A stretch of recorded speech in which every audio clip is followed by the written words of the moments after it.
What's new from Apple? There's the new iPhone 16 Pro, built for Apple Intelligence. And it comes with the all-new camera control, giving you an easier way to quickly access your camera tools. The new Apple Watch Series 10 has our biggest display and our thinnest design ever. And this? It's the sound of active noise cancellation, now available on one of 2 new AirPods 4 models. So quiet. Check out all of the new products and new features at apple.com. You can even buy yourself something new. See apple.com for product availability updates. Apple Intelligence coming this fall. With Walmart's new fresh and frozen subscriptions, you can save time on your weekly grocery shopping. Dad, you're supposed to be grocery shopping. And miss the chance to embarrass you in front of your friends? I subscribe to snacks and wet napkins. You know how messy you are. Dad! Walmart. Subscribe to your weekly list. Earning your degree online doesn't mean you have to go about it alone. At Capella University, we're here to support you when you're ready. From enrollment counselors who get to know you and your goals, to academic coaches who can help you form a plan to stay on track. We care about your success and are dedicated to helping you pursue your goals. Going back to school is a big step, but having support at every step of your academic journey can make a big difference. Imagine your future differently at capella.edu. See, that's the things that are coming out of your mouth, child. Babbling, insanity, delusions. Shut your fucking mouth. Because you're simply insane. How stupid. I don't remember asking you a goddamn thing. Man, you are one pathetic loser. If you just read the bio for Dr. Steve, host of Weird Medicine on Sirius XM 103 and made popular by 2 really comedy shows, Opie and Anthony and Ron and Fez, you would have thought that this guy was a bit of, a clown. Why can't you give me the respect that I'm entitled to? I've got diphtheria crushing my esophagus. I've got Ebola virus dripping from my nose. I've got the leprosy of the heart valve, exacerbating my incredible woes. I want to take my brain out and blast it with the wave, an ultrasonic, echographic, and a pulsating shave. I want a magic pill for all my ailments, the health equivalent of Citizen Kane. And if I don't get it now in the tablet, I think I'm doomed and I'll have to go insane. I want a requiem for my disease, so I'm paging Dr. Steve. Dr. Steve! From the world-famous Cardiff Electric Network studios in beautiful downtown Tukey City, it's Weird Medicine, the first and still only uncensored medical show in the history of broadcast radio, now a podcast. I'm Dr. Steve with my little pal, Dr. Scott, the traditional Chinese medicine enthusiast who keeps the weirdo alternative medicine proponents at bay. Hello, Dr. Scott. Hey, Dr. Steve. And my partner in all things, Tacie. Hello, Tacie. Hello. This is a show for people who never listen to a medical show on the radio or the internet. If you got a question you're embarrassed to take to your regular medical provider, or if you can't find an answer anywhere else, give us a call at 347-766-4323.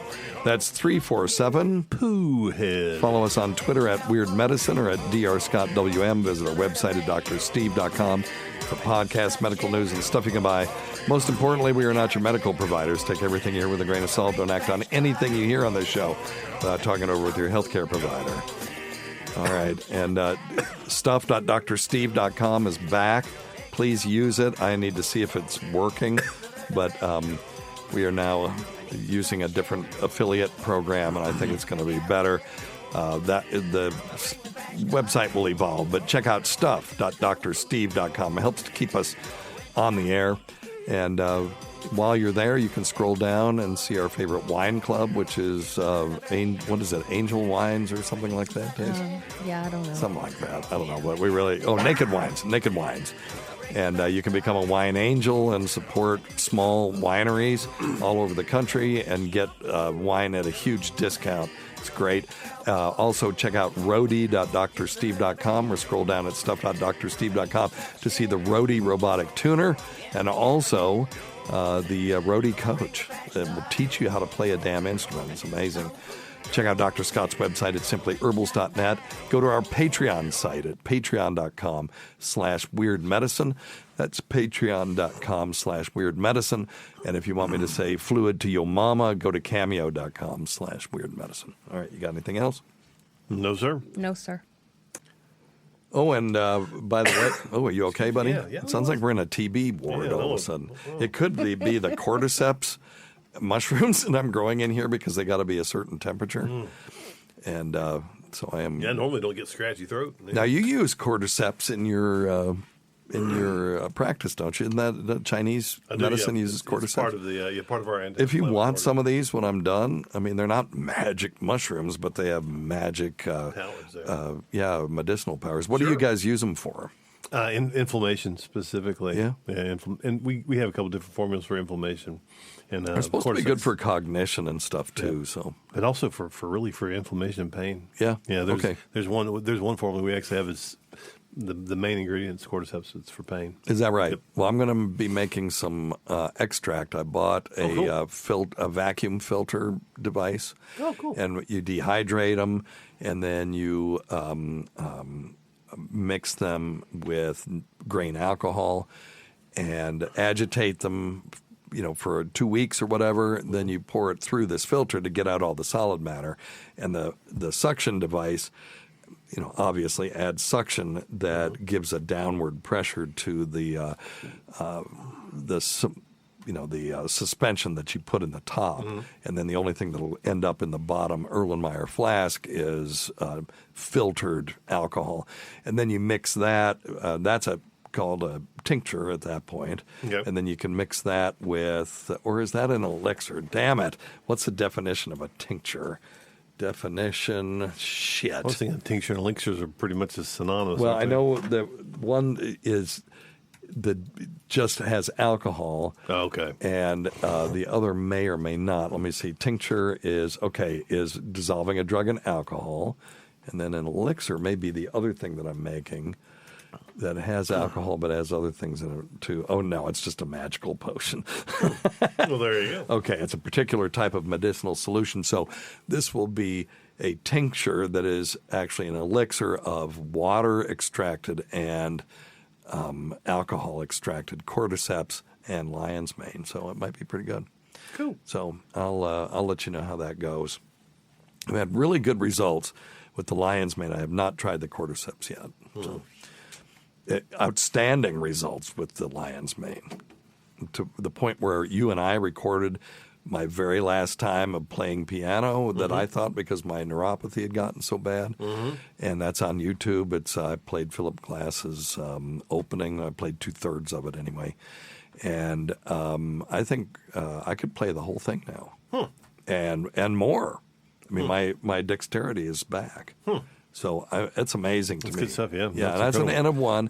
Maybe it would have happened anyway, but it is coincident with me starting the lion's mane. Anyway. All right, I wanted to have a shout-out to Dang Lizard and Live Ween and some other folks in the Fluid family. If you want to join the Fluid family, come to youtube.com/@weirdmedicine. Follow us, and you'll get a notification when we go live. And I've been trying to put the schedule out so people will know ahead of time. I don't know if that's helping or not. And Amanda Davidson is in there as well. Very good. Yay. Corn diff. Oh, my God. We've got a cornucopia, no pun intended, of famous Dabbleversians. So.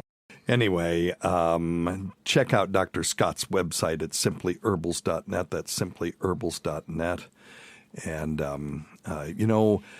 Jim and Sam have entered the Dabbleverse. Cool. How exciting for them. Well, Rich Voss made the mistake of making a joke on Twitter when Chad Zumach and Stuttering John were talking about gigs. And Rich said, I thought you guys were enemies. I can't keep track of all this middle drama. Now, when you call somebody a middler, that means, they're not a headliner. That's somebody that goes between the host and the headliner. And John got extremely offended by that, again, to the point where if this had been the original thing, we'd be talking about the middle verse, not the dabble verse. But, he got mad that, I've been headlining. He started showing Rich, who was just being an ass. He does this to everybody. He calls everybody a middle. John started sending pictures of him headlining at all these places. Of course, they were all from 10, 15 years ago or whatever. And Rich was just laughing. So they talked about it on My Wife Hates Me, which is still one of my favorite podcasts. And then Rich was on Jim and Sam. And Sam brought it up, said, you're in the Dabbleverse. It turns out that Sam Roberts knows pretty much everything about the Dabbleverse. He's been following it all this time. So he's too highfalutin to go on maybe WATP or something like that. But we might be able to get him on our Patreon show as one of the exam room guests. He's not too big for that. And wouldn't it be fun if we could get him to Rochester for DabbleCon too? So we'll work on that. But anyway, that's big. So now the Dabbleverse has expanded to these other things. I'm going to be at Hackamania May 31st through June 2nd. Check out your tickets there. It's hackamania.com's offer code Cardiff, I believe, is the correct offer code for that. So anyway, all right. You got anything for us today, Dr. Scott? Nope. Tacie, you ready for some topic time? Sure. All right. It's Tacie's time of topics. A time for Tacie to discuss topics of the day. Not to be confused with Topic Time with Harrison Young, which is copyrighted by Harrison Young and Area 58 Public Access. And now, here's Tacie. Well, hello. To Hello. the most boring part of this episode. That's the things that are coming out of your mouth, child. Babbling. Insanity. Yeah, okay. Delusion. So that's enough of that. So I'm going to go over a couple of weird diseases here. Okay. The first one is congenital insensitivity to pain. This disease is present from birth, which inhibits the ability to perceive physical pain. It is caused by mutations in specific genes, particularly in an autosomal recessive pattern, which is 2 inherited gene mutations, Right. one from each parent. Right. People with Both this- parents have to have the gene for this to be expressed. Yes. People with this condition can feel the distinction between a sharp and a dull object and something cold or hot. However, one cannot sense that the hot beverage is already burning their tongue. Unfortunately, there is no known cure for this condition yet. Do they say what the mechanism is for this? No, they just say symptoms include loss of smell and decreased ability to sweat. Okay, because so yeah, a lot of these Sweating. genes do lots of different things. But if we could harness this, I could maybe stop prescribing so many opioids for cancer pain. Yep. If we could figure out what it is about those people, and they're rare, that causes them to not perceive pain.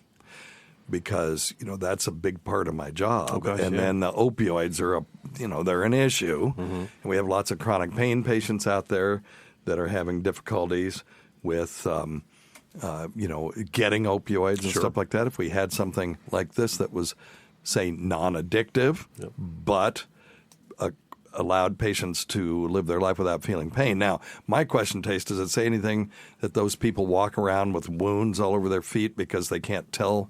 No, it doesn't say. I read you everything that it said. Okay, because, people who have neuropathy that cannot feel pain, say, in their feet, get these things called Charcot joints, and it's just a cumulative number of microfractures because they can't tell that they've injured themselves, so they just keep injuring themselves. That's a different thing. These people can actually tell the difference between sharp and dull. So I suspect they're walking around not having a bunch of wounds. I've never seen anybody like this. Oh, no, yeah. It's so rare that it's just not something, and they didn't teach us about. But I'd like to learn more about that. Will you put that down for research for next time? Sure. We always say we're going to do that. And we never do. And then we never do it, but we... I was thinking, too, though, what would be really, really, really interesting if they don't or do feel visceral pain. Right. Because that's one of the hardest things that we treat. Right. Or organ-related pain as opposed to, a stab or a cut or a broken bone. But organ-related pain is really kind of challenging to treat. Yeah, and that's... Okay, now this person... Okay, here's... Case presentation. A 12-year-old boy presented with chronic osteomyelitis, so that is infection in the bone. He was the fifth child of a consanguineous couple. That means they were related. Mm-hmm. You know, they say Upper East Tennessee is the center of tranquility and consanguinity. Yes. Right. So in his birth history, he had a low APGAR score, blah, blah, blah. Okay, let me see. He had no reaction to pain, could not feel pain or heat. Brain CT and lumbar puncture findings were normal. They did a bunch of things, different tests. He had some mental, deficits. Yeah. So, but he had an infection on the sore on the heel of his foot that was wide open. So this guy, at least, had a wound that he couldn't feel, and so he was just walking around on this giant wound. Oof. Now, here's somebody with a 13-year-old girl had a deep sore in the heel of her foot. I'm translating from medical terminology to normal human speech. And she suffered from absence of normal reaction to pain. She occasionally had convulsions, high fever, and et cetera. So she had this harmful deformity in her heel, and antibiotics were ineffective. They did an amputation. So, yeah, some of these folks that have this have fractures and things that they're just walking around on. So it's not a great thing at all. Mm-hmm. And it's called CIPA, as Tacie said, congenital insensitivity to pain, and anhidrosis, meaning that they don't sweat, which also puts them at risk for heat stroke. Because if you don't sweat and you have very little mechanism for cooling your body down, if you're out in the heat, you can die from that. So, all right, it says here, they must regularly visit their doctor to receive a full workup to be sure that they don't have any insensitive internal problems, as Scott was saying. So I'm going to give both of you a bell on this. Give thyself a bell. That can be Doesn't fatal. Matter. It's even now. There's 60 documented cases in the United States, so very rare. Wow. That's pretty rare. That's crazy. Yeah, the reasons for death among patients with this condition are things that could otherwise be treated. A heat attack is much more dangerous for them because they don't feel it, and they often experience trauma, bony fractures, and osteomyelitis because of insensitivity to pain. So, yeah, that's unfortunate. It would be nice, but still, if we could turn on an insensitivity to pain, if we could figure out what the mechanism is for people short-term, either post-operatively or people with cancer that have severe debilitating pain, that would be a great thing. So that's these folks are, a topic for research, further research. All right, very good. That's a good one, Tacie. Good one, All right, what else you got? Alice in Wonderland syndrome. Uh-oh. This neurological syndrome is called the Todd syndrome. It usually presents migraines that can distort a person's body image, including the size of the head, hands, and feet. Patients can also experience hallucinations and the feeling of time passing by either slowly or quickly. Sadly, Alice in Wonderland syndrome has no proven effective treatment yet. However, a treatment plan consists of migraine prophylaxis and a migraine diet may help. Wow. Yeah, they're saying the most common treatment for this is a migraine diet. What the hell's a migraine diet? I don't know. No chocolate, Nothing good, no good. red wines. Yeah. All the good stuff. Probably would eliminate alcohol and everything. Well, that says, okay, half your grains should be whole grains. Vinnie Tortorich wouldn't like this. Fruits and vegetables, healthy fats, magnesium-rich foods, reduced red processed meat, and carb intake. Yeah.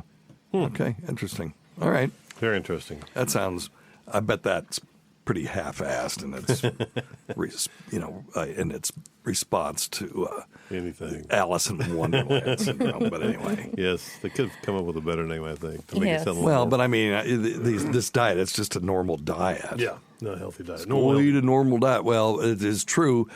If the rest of America is like our child, then he is not eating a normal diet. Right. Crazy. I mean, Zaxby's. We should buy stock in fucking Zaxby's. Oh, I know it. I know it's insane. Yep. Liam, the little kid from the Ashley Madison commercial, is now 21. It's nuts. It's hard to believe, isn't it? All right. Okay. Hutchinson-Gilford progeria syndrome. Okay. It's an extremely rare condition wherein a person goes through a rapid appearance of aging beginning in childhood. Oh, are these little people they used to put on talk shows? Yes. Okay. It occurs in 1 in 4 million with more than 131 cases reported in scientific literature globally since 1886. They have alopecia, aged-looking skin, brittle, fragile bones, kidney failure, joint abnormalities, loss of eyesight, and loss of fat under the skin. No cure. Yeah, that's a rough one. They don't live very long either. Yeah, this says there is no cure. However, in November 2020, the FDA approved lonafarnib, a drug that can help reduce the risk of death due to the disease. Really? Mm-hmm. Okay, I'm going to look at that. While I'm looking that up, I was going to, since it is Liam's birthday, I thought playing his Ashley Madison voice track would be good. When my mom is my daddy goes to ashleymadison.com. There he can lots of other women. When I grow up, I'm going to be an Ashley Madison man because my daddy's raising me without any moral compass whatsoever. Ashley Madison, find your lovers here. Why exactly are we singing this? Daddy, what's a rotisserie? Anyway, good boy.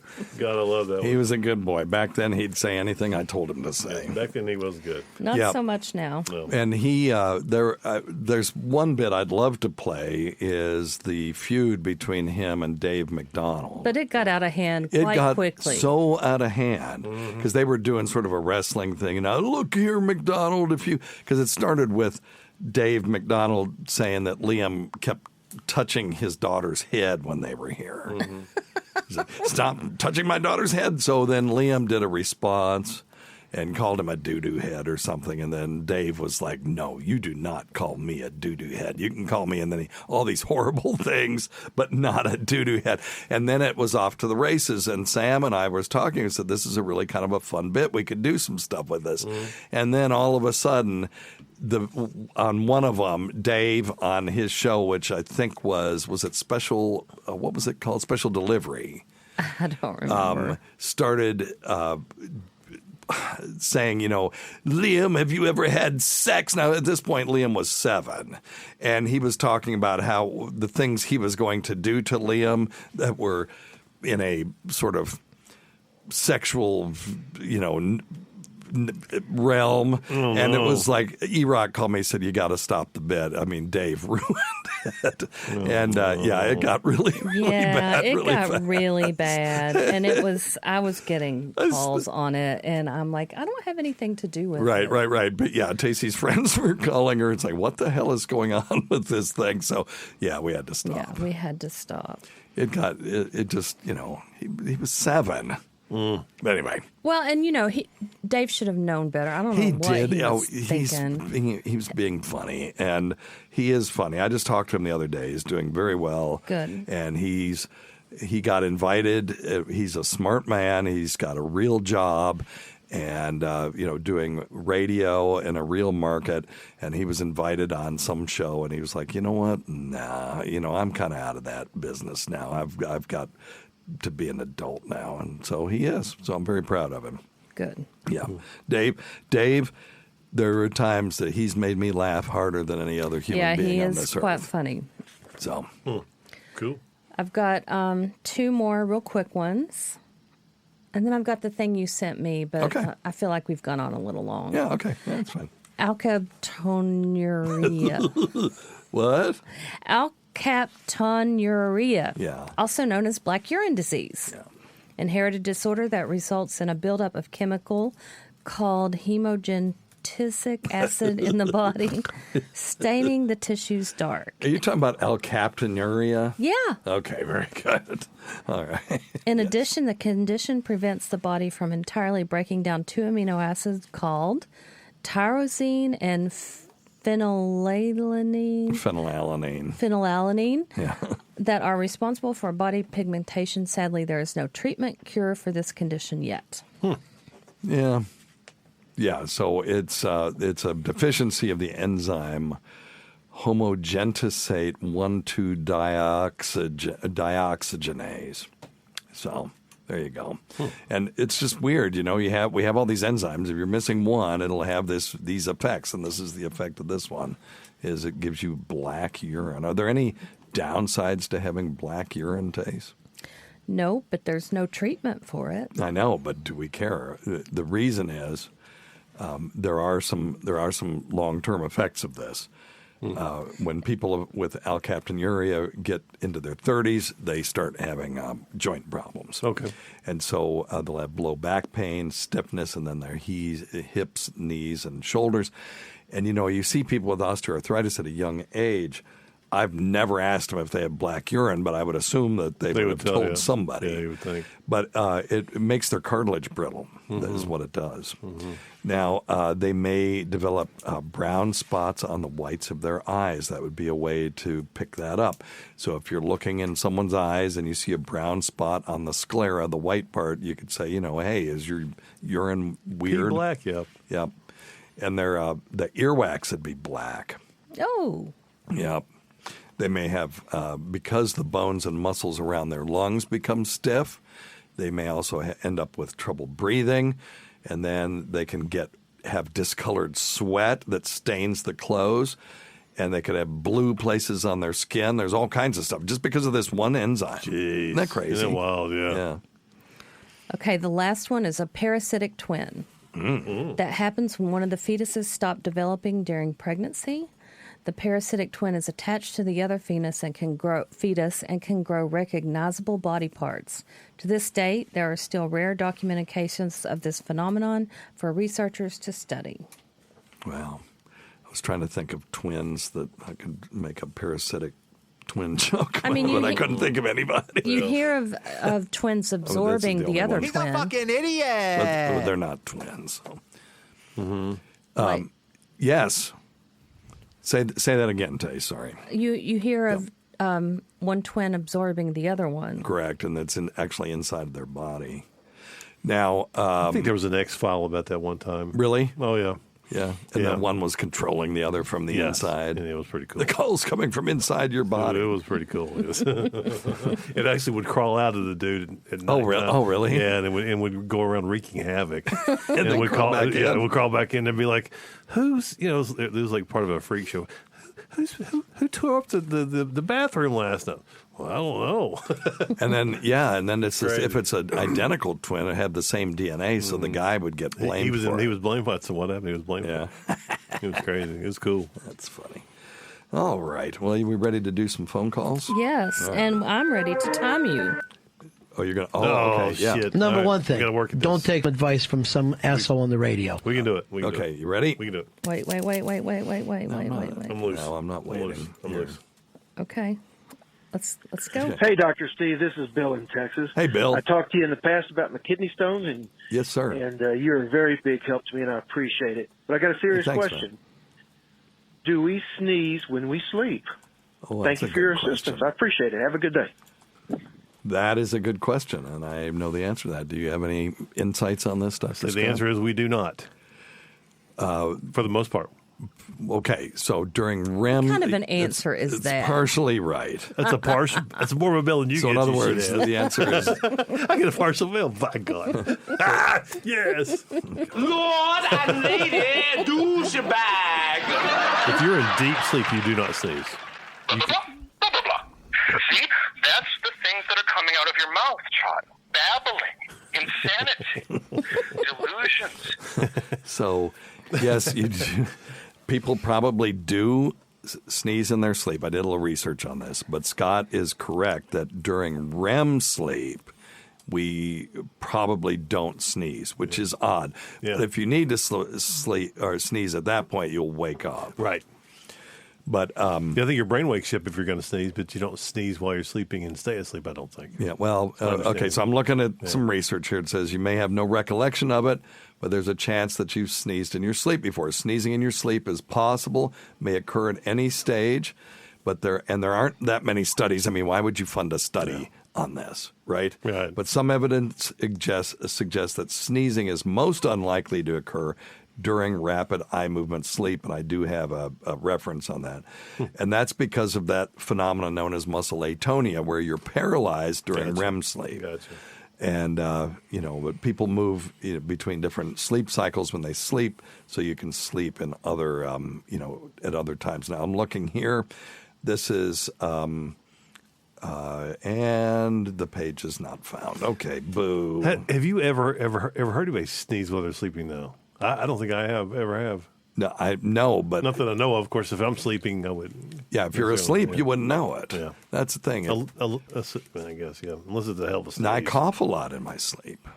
Yeah, or you can have post-nasal drip. It can cause you to choke and cough. Sure, I'm coughing a lot. But you know, if in bed, there's still going to be pollen and shit flying around. You of course. You can breathe in that should make you sneeze, but you don't. Yeah, this person says no specific sleep stages prohibit sneezing. However, during REM sleep, muscle activity is inhibited to stop us acting out our dreams. This might affect intensity or frequency of sneezing. So that's why it's generally thought sneezing during REM is unlikely, if not outright impossible. But again, who in the hell is going to fund this study? Yep. To what end? So there are some things we'll never know. Conclusively, because there's no data on it. Why would there be any data? The only way it's going to happen is if like Taylor Swift or somebody starts sneezing in their sleep, and then we would know. Yeah, then we'll do some studies or something. All right, very good. Somebody important. Okie doke. Tom, perfect. Yay! Today's episode is brought to you by Angie. Angie has made it easier than ever to connect with skilled professionals to get all your jobs and projects done well. Let me tell you, there's the version of it where you try to do something at home, and then there's a version of it where you have someone help you, you watch them do it the right way, and you go, thank God I didn't try to do that myself. I have fully done things around the home that I think look good, and then a bang in the night, and I wake up to a shelf collapsing, a painting falling off the wall. I've seen it all go south. I own a home, and I can tell you, I know how much work it can take. Whether it's everyday maintenance and repairs or making dream projects a reality, it can be hard just to know where to start. But now all you need to do is Angie that and find a skilled local pro who will deliver the quality and expertise you need. Whatever your home project, big or small, indoor or outdoor, you can Angie that and connect with skilled professionals to get the project done well. Right now, one of my wish lists is I want a bike for my condo in Milwaukee, and I would love to rig it up on a pulley in the ceiling because I have one of those lofted ceilings, but I'm so scared to try that on my own. Angie has 20 years of home experience, and they've combined it with new tools to simplify the whole process. Bring them your project online or with the Angie app. Answer a few questions and Angie can handle the rest from start to finish, or help you compare quotes from multiple pros and connect instantly, which means you can take care of any home project in just a few taps. Because when it comes to getting the most out of your home, you can do this when you Angie that. Download the free Angie mobile app today or visit Angie.com. That's ANGI.com. With Walmart's new fresh and frozen subscriptions, you can save time on your weekly grocery shopping. Dad, you're supposed to be grocery shopping. And miss the chance to embarrass you in front of your friends? I subscribe to snacks and wet napkins. You know how messy you are. Dad. Walmart. Subscribe to your weekly list. ABC Wednesday. It's the premiere everyone is talking about. I'm Joan, and I'm your first Golden Bachelorette. Loves getting a second chance. When you're 61 years old, you have very few opportunities to change your life. I have to be ready. The Golden Bachelorette is proving romance never ages. I represent millions of people in their golden years looking for love. The Golden Bachelorette. I am ready to find the next great love of my life. Series premiere Wednesday on ABC and stream on Hulu. Why aren't you wearing setting spray? Avoid makeup meltdowns with Urban Decay's award-winning all-nighter setting spray. A quick spritz locks your look in for up to 16 hours. Rain or shine, workout or night out. It's waterproof and guarantees your makeup stays put, no matter how crazy your day gets. With over 50,000 five-star reviews, Urban Decay's all-nighter setting spray is the best of the best. Get your Try Me size at Sephora. Hey, Dr. Steve. Yes, this is the topic I know you've talked about a lot over the years, and that is the nocturnal emission or wet dream. Yes. And I probably had one or two in my teen years, none at all in my 20s. Now I'm in my early 30s, and I'm starting to get them frequently. And when I mean frequently, I'm talking about like 3 times a week. I live with my fiance. We have sex regularly. 1 to 3 times a week, I would say. But it's still happening. Yeah. I don't know what it is. If you can give me some advice other than, maybe beat off before bed or whatever, but this is happening and I'm kind of getting concerned because I'm not sure if it's correlating because I'm also not lasting very long in bed either. Interesting. Again, stamina, pretty good in my teen years and my 20s, not so much in my early 30s because, so I'd love some advice if you can, Dr. Steve and the panel, and mainly because I'm a little tired of washing sheets every couple of days. I would be too. Thanks. Oh, just don't wash them. Little crusty sheets. What difference does that make? It's sterile. Yes, it's clean. It's disgusting. Protein. Yeah. So here's the thing. He's right. By the way, I started beating off at such a young age. I've never had a wet dream in my life. Never. Not one. So practice, Dr. Steve, practice. And I never completed the transaction in my sleep either. Whenever I started having a dream where I'm getting ready to have intercourse, it always ends just as things are getting ready to happen. So that pisses me off. Dreams kind of emulating real life. Yeah, maybe so. So, the ability to maintain an erection wanes over time. The refractory period increases over time. And generally, people will have reduced number of nocturnal emissions as they get older. Right. However, there are a couple of instances where this is counterintuitive. If they start increasing frequency in adulthood, it could be a reflection of a potentially significant sexual stimulation prior to sleep. So he said he's getting it a lot. Maybe this is a new partner. Okay. And if he's getting aroused, when they go to bed, even if they don't have intercourse, he may be completing that transaction during sleep. But what I'm also going to say is this can be a sign of hormonal changes as well.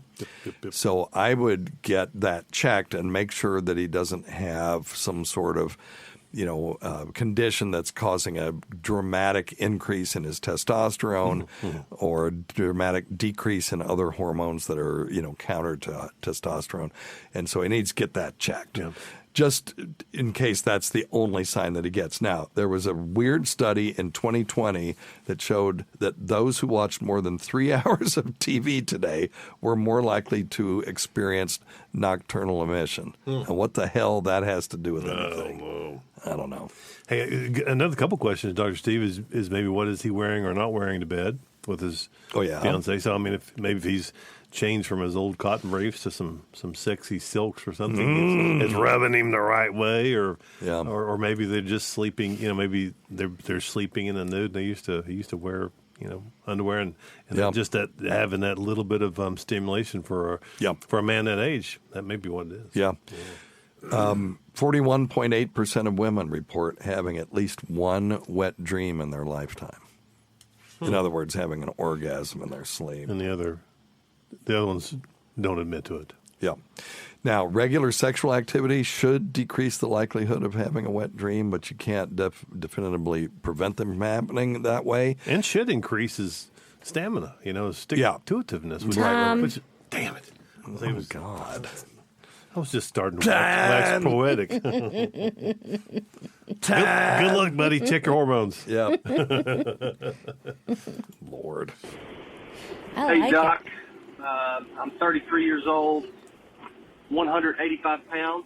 Just recently started the no sugar, no grain. Lost 10 pounds in 1 month. Feeling great. Yeah. So it's not bullshit. Question is about a vasectomy. Thinking about doing that, unfortunately. And my question is that going to affect any of the hormones in my body, to turn me into a fat ass or to slow down my metabolism, or anything sexual. I don't think it's going to affect my testosterone. I don't think. But Right. Any insight on that? Now, if it's going to affect anything at all, it's going to affect you psychologically. But when they do a vasectomy, they are tying the tube going from the testicle to the mechanism where sperm is admixed with seminal fluid that comes from the seminal vesicles and the prostate. And so sperm cells can't get in there. So when you ejaculate cell-free semen. Sperm, the stuff coming from the vas deferens is 2% of the volume. Mm-hmm. So if you had, 100 ml ejaculate, which would be a lot, then it would just be 98 ml. So you would never notice the difference. Right. And it doesn't change your ability to lose weight. It doesn't change your exercise tolerance. Mm-hmm. And the only thing, if you had a complication and you had pain in your, in that area, then, that might affect your ability to exercise for a while until you got it resolved. But other than that, no. Yeah, it should be totally fine. And anymore, they're doing them so quickly and like minimal, even no non-cut kind of stuff like laser.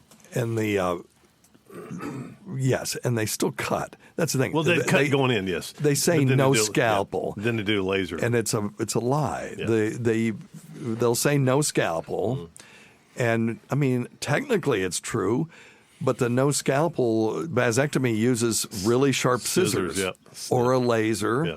Or any of these things, they're still cutting the scrotum. Mm-hmm. They're just not using a scalpel, right. The physical tool that looks like a knife, but they're still going using a knife. They're still going in. Yeah, so don't be fooled by that. No, and it's going to hurt a little bit. Yeah, well, mine was fine. I highly recommend go get a pitcher's cup. Mm-hmm. For real. No, yeah. Those things can be handy. Yeah, you get a pitcher's cup and you wear it, and then your nuts will not touch anything, and it's fun. You can walk around the hospital or whatever, and just take your fist and pound into your crotch, which he did, and freak people out, and they hear like that when you do it. It's funny. Oh, God. I did do that. Oh, my goodness. You got your scrubs. How'd your vasectomy go? And I'm like, boom, boom, boom, just punching my crotch. I can't feel a thing. Oh, my word. Yeah. Anyway, so there you go. And no seeds, no nuts will probably help as well, because there are phytoestrogens in seed oils, and Vinnie Tortorich has taught us that over the years. And what they're concerned. Okay, I'm going to ask for an extra minute because I'm doing another thing. The common omega-6 fatty acid, linoleic acid, they feel is converted into arachidonic acid in the body, and that may increase inflammation in the body. So that's why Vinny pushes the no seed oil stuff. So, canola oils and stuff like that. There are a lot of health warnings regarding that. A lot of the latest research doesn't necessarily back that up, but what the hell? I mean, there's a whole subreddit decrying the use of seed oils. I think it's fine. It's not going to hurt you to avoid seed oils. Mm-hmm. And the no seeds, no grain thing is a decent way to lose. It's a decent lifestyle that you can keep up to help lose weight, and it's reasonably healthy if you do it right. Okay? I relinquish my time, Mr. President. Thank you. 16 seconds left to go. Oh, yes, Dr. Steve. I was trying to call and talk about my 3 testicles. Okay. I have 3, count them, 1, 2, 3 testicles. I was born with 3 testicles. I was wondering if you ever heard of anyone, of course, that had 3 testicles, such as myself. Apparently you're too busy playing some music. What? Hey. What? Wait a minute. What? Hang on. Don't start the timer yet. You're too busy playing some music. Okay. I don't know what he's talking about there. All right. the presence of 3 testicles is called triorchidism. Orchidism. Yeah. So if you have orchitis, then that is inflammation of the testicles. And so 3 orchids would be triorchidism. Okay. Or yes, that's right. Triorchidism. Good Lord. So anyway, there is a whole group of these conditions called polyorchidism, and these are people that'll have more than 2 testicles. It's rare, and it's caused by an abnormal division in the genital ridge when we are a fetus. Now, I challenge him to determine whether he really has 3 testicles or what he has is what double vasectomy Todd had, which was a spermatocele. Okay. He had a cyst that was filled with vesicle or vas deferens fluid that looked and felt like a testicle, but it was not actually testicular tissue. Now, a lot of times these people will have inguinal hernias. They may have a testicle that doesn't descend properly. They can have torsion. Mm-hmm. They can also get hydroceles, and then they can get hypospadias, which, if everybody remembers, that's what Bobo had, where the urethra doesn't open up at the end of the penis. It opens up on the bottom side of the glands. Okay. And usually these people have a mass in the scrotum, and they do a Doppler ultrasound, and then you just avoid surgery. They should be followed up yearly by ultrasound for life, just to make sure that something else hasn't happened. Cancer or something. But if it's a hydrocele is filled with fluid, clear fluid, also can sometimes feel like a third testicle above one of the testicles, and then the spermatocele is filled with fluid, but it's thick. It's vas deferens fluid. Okie doke. Yeah. So if you haven't done it, you need an ultrasound of the scrotum, and then go from there. Right on. And I'm going back to play some music. So, Back on. 25 seconds Because you're left. too busy playing music. At least he called it music. Yeah, that's true. Yes. Oh, I guess maybe he's talking at the end of our show. For those who are not aware, about to we play something that we refer to as music at the end of the YouTube recording, which you can join us at youtube.com/@weirdmedicine. If you see it live, you can see the music there. Otherwise, it's on our Patreon. So I can just torture the poor people who actually pay for content, and I send that stuff over there and call it the dregs. And I'm sure that just seems disrespectful, but it's it's content that nobody else can see. Anyway, but yeah, do check out our Patreon. We're doing some other things there as well, not just throwing shit that we don't want other people to see. Really, what it is we get these copyright strikes. Yeah. And then we can't monetize the regular video. So we're not really doing a video podcast, but we do a radio show that we record, that we, have turn the cameras on so people can sort of see behind the scenes. So we're not really trying to do a live stream sort of situation. But anyway, but you're welcome to join us. Okie doke. Next. Hey, Dr. Steve, Dr. Scott, Tacie. What's up? You guys are doing a great job. I really enjoyed the speeded up comments. I still think for Tacie to enjoy it, you need to get like one of those bells like they. Oh, did we do this one I think before? we did this one. About Yes. organ donation? Okay. All right. Yeah. Okay. Sorry. Well, anyway. All right. Oh, least yeah. you We didn't- did this one too. Unlimited funds. Okay. White blood cell. Okay. Let's try this one. Hey, Dr. Steve, it's Dr. W here. Another No, we did this one The too. dentist, Damn it. yeah, the dentist. Oh, way to go. I didn't delete Uh-oh. any of these from last Whoa. week. This is what I did. I'm just glad he wasn't suggesting give Tacie a taser or a little, put a little electric shocker around our ankles. When I was a Zap- kid, there was a movie called The Tingler. And it was a Vincent Price movie about this thing that would get in your spine.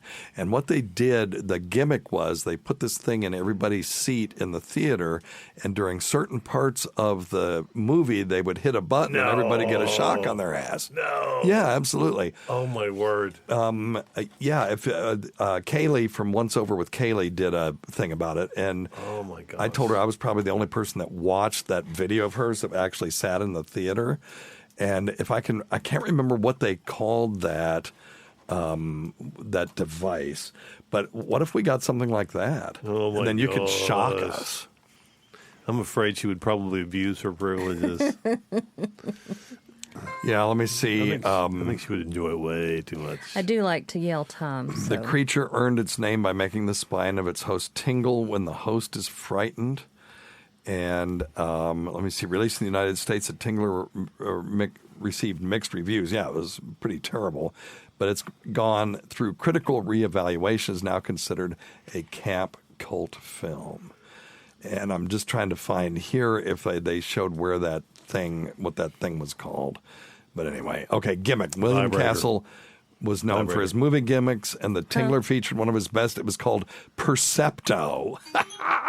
Previously, he'd ordered a $1,000 life insurance policy against death by fright for Macabre, which was a movie, and sent a skeleton flying above the audience's heads in the auditorium in House on Haunted Hill. Wow, the gimmicks for the Tingler increased the film's cost from $400,000 to $1 million.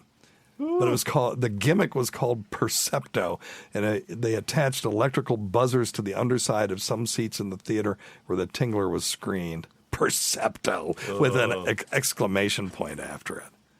Things were just so much simpler back then. That's pretty cool. Anyway, okay, this does not count as, where were we? Okay, well, we're not answering a question. All right, let's do this one. So maybe we could consider that. We could do something that would be a consequence. If we go long, Tacie pushes a button instead of just screaming, Tom, into the... I think she enjoys the yelling time at us. Yeah. And seeing us both. I could give you a freak Stream out. Deck over there where you could push different buttons and do buzzers and stuff, too, if you want. Okay, all right. Hey, long-time caller, first-time listener. Wait, that's backwards. Anyway, it is getting into poison ivy season. Oh, bite your dirty I just tongue. hate that shit. Yeah, it makes three of us. What's the best course of treatment for dealing with poison ivy other than just keeping your ass away from it? Well, that won't even help you because poison ivy is caused by a volatile oil on the surface of the plant. And on a still day, if it's hot enough, that oil will, turn into a gas. Mm-hmm. And if you walk through that cloud that's just sitting there on a very still day, you can contract poison ivy because it is dosed in parts per billion. Mm-hmm. Now, people will think that they scratch it and it spreads. That's only true if you haven't washed yourself in the last week, because soap will get rid of the oil. It is soap soluble. But what really happens is if I have 10 parts per billion on my wrist and 1 part per billion exposure on my shoulder, on my elbow, for example, then the 10 parts per billion area will come up first. It's called a delayed type hypersensitivity reaction. Blisters, itching, redness. Miserable. And then it will work its way up, and the 1 part per billion will come up maybe 2-3 days later. And so it looks like it's spreading, but the exposure was all at the same time. So if you know you're exposed, washing, and they used to say octagon soap, it doesn't really matter. Any soap will do, but wash yourself thoroughly. And then if you do contract it and it's severe enough, it's blistering and the blisters are bursting and you just can't stand the itching, then your primary care provider or a dermatologist or really anybody could prescribe a steroid dose pack. That really, the first time I had a steroid dose pack for a poison ivy attack, it was like sweet, sweet relief. Within a day, the itching was gone, and now you're tempted to stop taking the medicine. Don't. You got to finish it. And, by the end of it, it was completely dried up and done. So that's really the thing. But the prevention is the key. And don't burn the shit. No, hell no. I've seen places where, at campfires where people were burning poison ivy. Don't wipe your ass with it. No. Which means number one, it's 2024. If you're going camping, bring toilet paper with you. Don't be wiping your ass with leaves anymore. It's first off, you're just leaving stuff behind. Biodegradable toilet paper. Yeah. Yes. Exactly right. Yes. Don't camp. Or don't camp. I like that. Yeah. And I used to have a sun shower. It's just you fill it up with water, you set it out in the sun, it's black, and then you have a nice hot shower. And you could actually use it as a bidet if you really were smart and figured out how to do that. So just do a handstand. Yeah. Yeah, there you go. Okay? All right. 10 seconds left. Woo. Good job. Hi, Dr. Steve. It's Artie from Pennsylvania. Let me tell you one problem with this, Tace, is we need a shitload more phone calls if we're going to do one every 3 minutes. That's all I'm saying. I like the format too, but we're going to have to have more Tacie's time. Yeah, give us a call, 347-766-4323. Leave your voicemail questions. I don't care how stupid they are. We need a lot more questions. We will answer them in less than 3 minutes. If Tacie is going to enforce this bullshit policy of hers. All right, there we go. I have this pressure beneath my eyes and the bridge of my nose. And we did this one. We did? Yeah, last week, yeah. Okay, damn it.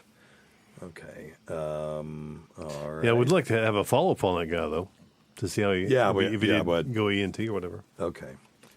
How about this one? Hi, Dr. Steve. My name is Jeff. I've been diagnosed with Castleman's disease, and I'm not really sure exactly what that is or what I should do more about it.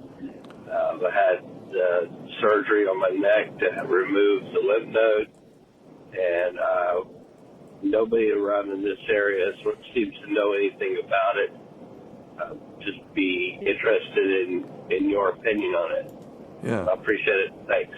Bye. Okay, we usually try to, avoid rare diseases and stuff on here because it doesn't have a real, general interest. But in this case, particularly Castleman disease is an extremely rare disorder, but it causes lymph nodes to enlarge. And these people will often think that they have lymphoma or something like that, but they actually don't. And sometimes you can have just one lymph node in the chest or the abdomen, then they'll have this thing called multicentric Castleman disease. It's lots of lymph nodes throughout the body. And now if they have lots of lymph nodes, they can have fever, weight loss, fatigue, that kind of stuff, all things that, again, would make you worry about having lymphoma. This isn't contagious. It affects people of all ages. And there is a treatment for it called siltaximab. And it takes care of the majority of cases and induces remission in almost everybody. So check that out. You would still want to see a hematologist because they're really the only ones that deal with that stuff, with the monoclonal antibodies, and there you go. So Castleman disease, pretty interesting syndrome, and but they usually do very well. And if you have the unilateral or the unicentric one, where you just have the one lymph node, and they remove the lymph node, you're fine. Oh, good. All right. It does need to be treated. In really bad cases, it can lead to some problems down the road, including infections, organ failure, stuff like that. So and suppressed immunity. Yes. Yeah. All right. Oh, 1 minute, 6 seconds Hey, Dr. left. Steve, how are you? I'm in my late 30s now, and everything hurts all the time. I'm ignoring you, Tacie. So I'm not complaining, that much. But the question that I have for you is, why is testosterone, HGH? Why are these things illegal? Bodybuilders get it all the time. Okay, we've answered this question before, but it's a good question, and the reason they're not illegal; they're just illegal to obtain without a prescription. And the reason is that there are downsides to it. Testosterone is a schedule, is on the DEA drug schedule. It has to be prescribed. And, I've seen people that did the cycles for bodybuilding and then ended up with a testosterone of 0, literally 0. Jeez. Because I've never seen it in anyone other than somebody that was juicing. Right. And they end up with a suppression of their of the shit. Andy, don't use this one on our shorts. They end up with a suppression of the testicular function, and the testicles just shut down. They go, why are we even here? There's plenty of testosterone in our system. And so they just go to sleep, and then sometimes they don't wake up. Yes. Testosterone of 0. So you can imagine, we talk about low testosterone on this show, what a testosterone of 0 would look like. So you don't want that. Then there are other things like, roid rage is a thing. Acne is a thing. Increasing your risk of heart attack and stroke is a thing if you get those levels too high for too long. So, we can argue whether people should have agency to do what the hell they want to with their bodies. I'm in favor of that, but I'm just explaining why these things currently are illegal. Okay? Yeah, did he say anything else about why he has aches and pains all over? No, I'm wondering if he thinks he has low testosterone. It's perfectly legal to treat that. Right. If you have low testosterone. It's a pretty easy test, too. You go get tested, and you get treated. And if the prescription stuff is too expensive, go to a compounding pharmacy. They can make you testosterone aftershave and all kinds of stuff for about $50 a month. All right, Dr. Scott, let's check in from the Fluid family. Myrtle Manus. Myrtle. Gifted 20 Weird Medicine Dr. Steve Wonder memberships. who she is. It's my girl. See, that's the things that are coming out of your mouth, child. Babbling, insanity, delusions. Oh, God. Okay, SG Fanboy gifted 10 Weird Medicine with Dr. Steve memberships. Thank you, my friend. This is not how sane people act. No, it's not. But thank you anyway. And what do you got, Dr. Scott? I've got a question from Diesel Child. Okay, I've got one from Larry Salty at 1:13 p.m. as well. So we need to make sure we get to that one. Okay, Well, you do that one. I'll do Diesel Child. Okay. Well, it's hard for me to read and be on mic at the same time. So I'm reading and being on mic. Diesel Child. Look at the way you're fucking looking at that, and look at the way I have to read. Mic positioning. It's all about mic positioning. Oh yeah, what a weird concept. Diesel Child. Can you talk about how taking saw palmetto helps with urine and prostate issues? Yeah, sure. How close is it to the actual prescription medications? Okay, go ahead. I know what the urologists tell me. Go, you talk. Well, I mean, the supplement has been used for many, many years. Yep. To work with urine and make it easier for you to urinate and hopefully shrinking some of the prostate. It's got some anti-inflammatory effects, and it's also got some anti-androgenergic effects, like you would use on somebody that's got like an overactive bladder. Yeah. And that's so there are studies. It's pretty safe. I mean, if it's used as directed. Right. Yeah. There are studies that show that saw palmetto is as effective in treating symptoms as finasteride, which is Proscar, without side effects such as loss of libido, which unfortunately you can have with finasteride. Yeah. About 10% of people will, because finasteride blocks testosterone at the level of the prostate and also at the level of the hair follicle. Gotcha. But it's not supposed to do it everywhere else, but in some people it does.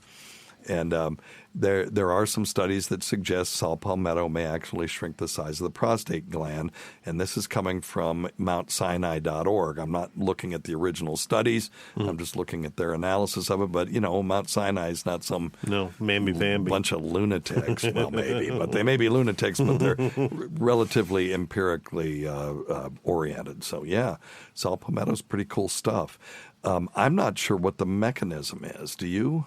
Well, I think that's what they're talking about. It acts very similar to some of the pharmacologicals, that inhibition of let's see, it's got anti-adrenergic effects. It's got anti-proliferative. Okay, so it does effects. block testosterone. Yeah, and at the 5. 5 alpha reductase enzyme. Okay. Yeah, so much like a testosterone. Blocking the testosterone production. Yeah, that's interesting. So maybe it's just slightly more specific than finasteride is. There are we have 8 histamine blockers. Mm-hmm. Some of them are specific for H2, which would be acid in the stomach type stuff, and some are specific for H1. Some are non-specific. So it may be that if doesn't finasteride work by blocking 5 alpha reductase as well? I don't know. Okay, well, let's look it up real quick. Well, you have 37 seconds. No. We're in the second. Let me look at the. we made a new rule? Finasteride is 5 alpha reductase inhibitor. So it may be that saw palmetto is simply more specific for the prostate. Or maybe finasteride they took and made it out of saw palmetto. They teased it. Which is possible. Let me tell you the other thing, though. Because finasteride works on hair follicles, and I've never heard anyone using saw palmetto for hair growth, I'm going to bet that saw palmetto, that we're right, it's simply more specific for prostate tissue than finasteride is. So there you go. Okay, good. All right, fair enough. Can you read the one from 1:13 p.m. by Larry Salty? How are you seeing the time on these things? Well, okay, it's... All right, hang on. Hi, guys. Question for the show. My wife has a clean bill of health regarding her vagina. Nothing wrong according to her gyno, but every time I go down on her, I end up with ulcers in my mouth. Uh-oh. This could be, I wonder what kind of ulcers. If they are aphthous ulcers, it may simply be a pH issue. And so one of the things that he could do is when he's going to, go eat at the Y, then afterward he can rinse his mouth out or eat yogurt even, But he could, the pH of the vagina, let me see here. I'm trying to remember the pH of the vagina. I used to know this by heart when I was delivering babies. Okay, it's between 3.8 and 5.0, so it's very acidic. Mm-hmm. So what he could, I'm going to give him an idea. Take, say, a quarter teaspoon of sodium bicarbonate and put it in 8 ounces of water. Okay. That's going to create a very basic solution with a pH of around 8 to 8.5, maybe even higher. And after he goes down on his wife, he is to then rinse out his mouth with this. Don't swallow it. Just swish it around, rinse it really good for like 30 seconds and spit it out. Let us know if that works. Okay? I'm very interested. Is he still in there? Send him a message, will you, and see if he's still in there. Larry Salty. Oh, Larry. You can't see that? Question? Okay, let me see. Are there any other questions in here? Because Dr. Scott tends to miss them. Okay, Live Wayne. Hey, Dr. Scott, emailed the custom song parody you requested to Dr. Steve. I did not...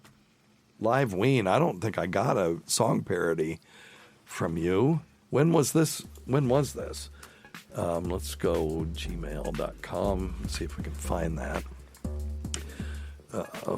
From Live Ween. I'm going to see if it's from Live Ween. I'll play it right now, by God. I'm not going to hide it. Let me see. Nope. I have nothing. I have a 2002 Tibetan Buddhist study. That's the guys that were changing their heart rate and stuff. So I'm not sure what Live Ween is talking about, but if you want to send it to me again, if you want to send it to me right now, I'll stall and we'll play it, and I'll just edit this part out. Let's see if there's anything else. Does he know which email to use? Or you get them all? Yeah, drsteve202@gmail.com. That's fine. Live Ween says, in all seriousness, my father had 3 testicles. I never saw them. I hope not. But my mom's brother, who grew up with my dad, said he used to get them out on the bus and let them sit there until you saw them. Good boy. Well, I'm just going to get my scrotum out and see if anybody notices. Oh, God. Okay, apparently he trolled his friends by displaying all 3 testes and then just waiting. Good. I like that. All right. Anything else in there that's interesting? Nope. Okay, the creme de la creme of the Dabbleverse is now tuning in to Steve's live streams. Who's he talking about? I don't know. Okay. All right. All right, my friends. You got anything else, Scott? Nope. Tacie, you got anything? Nope. Well, this ended with a whimper rather than a bang. Bang. It's all right. Time! I don't remember asking you a goddamn thing. All right, my friends. Thanks. Always go to Dr. Scott. Check out his website at simplyherbals.net. Thanks to everyone who's made this show happen over the years. Listen to our SiriusXM show on the Faction Talk channel. SiriusXM channel 103, Saturdays at 7 p.m. Eastern, Sunday at 6 p.m. Eastern, on demand, and other times at Jim McClure's pleasure. Many thanks to our listeners whose voicemail and topic ideas make this job very easy. Go to our website at drsteve.com for schedules, podcasts, and other crap. Until next time, check your stupid nuts for lumps, quit smoking, get off your asses, get some exercise. We'll see you in 1 week for the next edition of Weird Medicine. Thanks, everybody. Goodbye, everyone. Goodbye.